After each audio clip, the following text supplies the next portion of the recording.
Salut à tous, aujourd'hui nous analysons le Injective. Ça a été demandé dans les commentaires, donc on va faire l'analyse ensemble, il y a pas mal de choses à dire. Et aussi, on va répondre à quelques questions, donc abonnez-vous, restez bien, on est parti.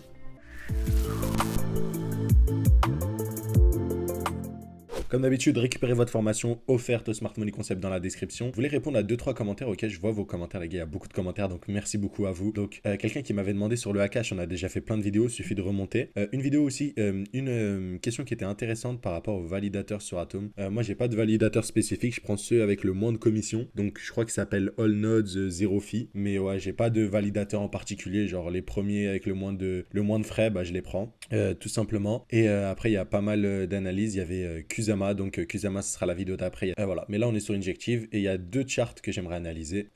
Cet outil est assez intéressant, CoinTrader. Un outil, ça fait longtemps que j'utilise, mais pourquoi il est intéressant? Parce qu'en fait, vous avez vraiment toutes les courbes au niveau des market cap et on peut voir l'historique très long. Donc voilà, ce que vous voyez, c'est qu'au niveau du prix par rapport au dollar, l'Injective, c'est ça. Donc ça vient de, en fait, si vous voulez, ça vient de toucher un ATH. Donc là, on se dit, bon, là, ça a touché un ATH, c'est excellent, voilà. En réalité, par rapport au market cap, c'est énorme. Et si vous avez suivi, bien évidemment, la formation Smart Money Concept gratuite dans la description, vous savez qu'ici, il s'agit d'une overextension. Ce qu'on va faire, c'est descendre un petit time frame. Bon, là, il y a une petite bougie rouge. Je pense qu'en 2 weekly, ça passe. Mais si vous voulez, il y a une succession de bougies vertes énorme.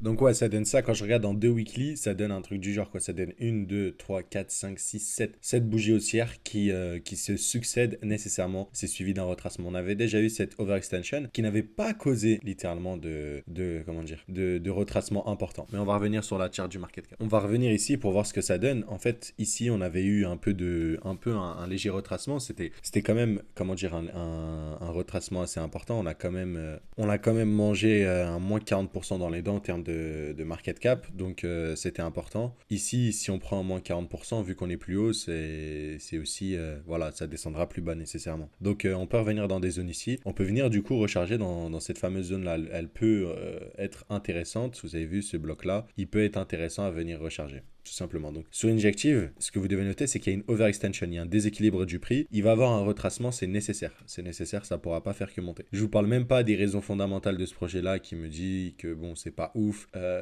c'est surévaluer sa valorisation et tout. Et voilà, donc déjà, on a un premier bloc où ça pourrait réagir. Et déjà, ce premier bloc nous donne, par rapport au market cap actuel, un retracement d'environ moins 30 à moins 40%. Donc déjà, c'est envisageable sur le token Injective, tout simplement. Deuxième bloc qui sera intéressant, c'est revenir en fait dans toute, entre guillemets, cette consolidation qui est très très longue, ou même on pourrait même spécifier ce petit bloc à l'origine du fort mouvement impulsif. Ce serait plus celui-là où on aurait une réaction du prix. Mais là, si on revient dans ces zones-là, ça nous donnerait des moins 60 à moins 70%. C'est totalement faisable, hein. Honnêtement, on reviendrait vers, après ça me paraît excessif quand même, revenir à 500-600 millions. Honnêtement, je le vois bien revenir au 1 milliard. Donc venir combler les fair value gap qu'on a laissé juste ici, vous avez vu, ces fair value gap ici, venir les combler, ça me paraît cohérent. Donc sur Injective, vous avez ma perspective. Ma perspective, c'est qu'il y a une overextension, c'est surévalué et qu'on doit revenir combler soit cette zone-là, et si jamais il y a vraiment un fort mouvement de panique, ces zones-là. Donc voilà, ça donne vraiment pas mal. Au niveau du prix aussi, il y a aussi une grosse overextension. On va voir en weekly, mais ça doit être la même chose, voilà, parce que le market cap, il est reflété sur le prix. Mais on a une overextension, pareil. Et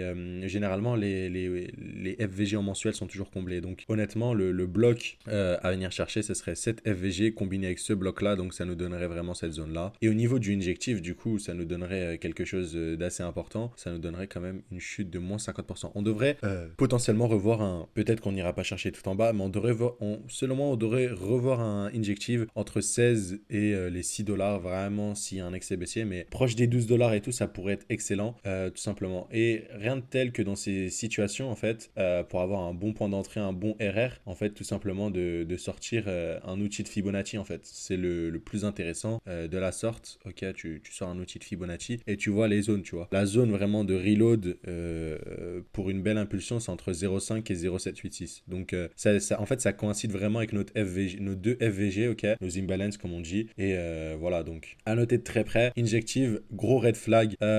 Pour moi, si vous avez du Injective que ça fait longtemps que vous avez acheté et que vous ne prenez toujours pas des profits, je ne sais pas ce que vous attendez. Honnêtement, je ne sais pas ce que vous attendez de ce projet pour ne pas prendre des profits dès à présent. En tout cas, moi, c'est ma vision. Pour le coup, le Injective, surévalué en termes de valorisation, c'est surévalué d'un point de vue fondamental, d'un point de vue technique, c'est déséquilibré. Donc tous les signaux sont au rouge et j'aimerais peut-être, ok, on va voir s'il y a moyen de rajouter un petit RSI dans l'équation pour voir ce que ça donne entre les différents ATH. Est-ce qu'on a on a peut-être une confirmation? Je sais pas du tout. On va regarder en weekly. Bon, après, j'aime pas du tout les trucs comme ça, mais voilà, quoi. On a un truc qui monte ici et je suppose qu'on a un RSI. Ouais, ça monte aussi, donc bon. Ah, là, c'est pas mal. Bref, après, ouais, RSI pas très intéressant, pas très pertinent dans ce cas-là. Mais bon, en tout cas, vous le voyez, faites attention parce qu'en réalité, on est vraiment ici. Par rapport à l'ATH, on a vraiment explosé de ouf. Genre là, on a vraiment fait une performance par rapport à l'ATH du dernier bull run de 250%. C'est la même chose que Bitcoin entre l'ATH de 2017 et 2021. Donc voilà, ce sera tout pour le Injective. Et moi, je vous dis à très vite. À plus.